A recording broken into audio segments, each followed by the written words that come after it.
قدمنا بهدف الطلياني وهدف عفوا بخيت سعد وهدف يوسف حسين، ركله جزاء تسبب بها عدنان الطلياني.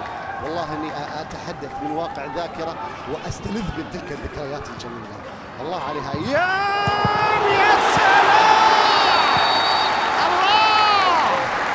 طحنون الزعابي ويسجل لمنتخبنا الوطني يساريه وفي العارضه.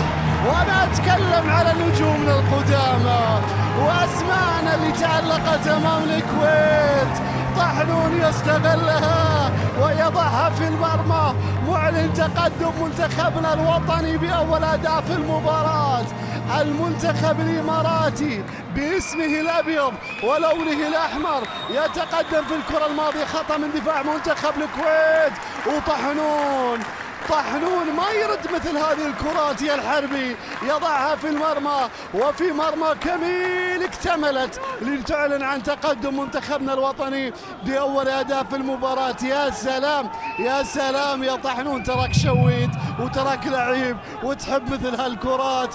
يا الله يا الله، للتو اتكلم عن نجومنا وعن ذكرياتنا.